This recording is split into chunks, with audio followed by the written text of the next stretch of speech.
কি প্রবলেম হয়েছিল? মাথায় স্কিনের প্রবলেম, গায়ে এরকম বেরিয়ে যাচ্ছিল যে সাদা সাদা দাগের মতন, আর মাথায় খুশকি টাইপের বেরিয়ে যাচ্ছিল। Dandruff with skin travel all over the body, চুলকানি হতো পুরো। হ্যাঁ। আচ্ছা, এটা আমার কাছে আসার কতদিন আগের থেকে শুরু হয়েছিল চুলকানিটা? আমার কাছে আসার কত মাস আগে বা কত বছর আগের থেকে হচ্ছিল আন্দাজ একটা? 1-1.5 বছর আগে। 1-1.5 বছর ধরে ট্রিটমেন্ট কিছু চলেছিল এটার?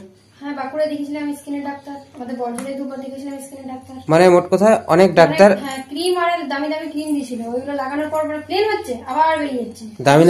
দামি দামি ক্রিম দেওয়া হয়েছিল, শ্যাম্পু দেওয়া হয়েছিল, তেল দেওয়া হয়েছিল। কিরকম দামের তেল বা শ্যাম্পু দেওয়া হয়েছিল একটা আন্দাজ করে বললেই হবে? সব 300 টাকার উপরে। আচ্ছা, 300 টাকার উপরে সব। ওগুলো শেষ হলেই মানে 1000-1500 টাকা লাগবে। আচ্ছা, মানে একটার পর একটা শ্যাম্পু, সাবান, তেল শেষ হচ্ছে, কিন্তু কাজের কাজ কিচ্ছু হচ্ছিল না, এই তো? এখন কেমন আছে? এখন টোটাল ক্লিয়ার। মোটামুটি 4 মাস মতন ওষুধ চলছে। তার আগেই কাজ 1 মাস 1.5 মাসের ভিতরেই পাওয়া গেছে, তো 1-1.5 মাসের ভিতরেই কাজ হয়ে গেছে, কিন্তু ওষুধটা কন্টিনিউ করতে বলেছিলাম আমি, তাই কন্টিনিউ করা হচ্ছে। So this was the case of skin travel, skin itching with eruption all over the body and also over the scalp along with the dandruff.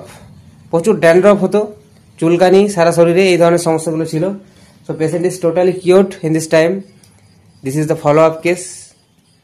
তো আমি দর্শকদেরকে বলবো, বা যারা দেখেন আমার ভিডিও তাদেরকে বলবো, স্কিনের ট্রাভেল হলে, অন্যান্য ট্রাভেলে আপনারা যে কোনো ডাক্তারের কাছে যেতে পারেন, ayurvedic, homeopathic, allopathic, no matter.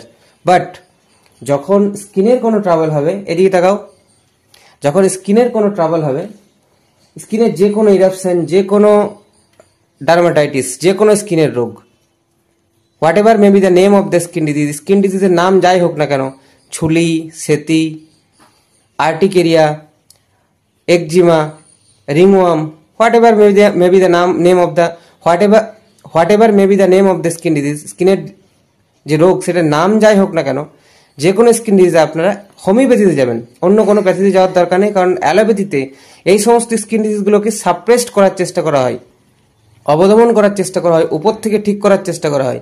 That means মলম লাগানো হবে, মেডিকেটেড সোপ লাগানো হবে, মেডিকেটেড অয়েল লাগানো হবে। তো এই ধরনের মেডিকেটেড অয়েল, মেডিকেটেড সোপ বা শ্যাম্পু অথবা লোশন বা অয়েনমেন্ট লাগালে কিন্তু কিছুদিনের জন্য, দ্যাট মিনস টেম্পোরারি রিলিফ তো পাওয়া যাবে, টেম্পোরারি মনে হবে যে সেরে গেল বা চলে যাবে, কিন্তু সেটা আবার রেকার করবে এবং সেটা কিন্তু পার্মানেন্ট কোনোদিনও কিওর হবে না, কেসটা কমপ্লিকেটেড হতে থাকবে।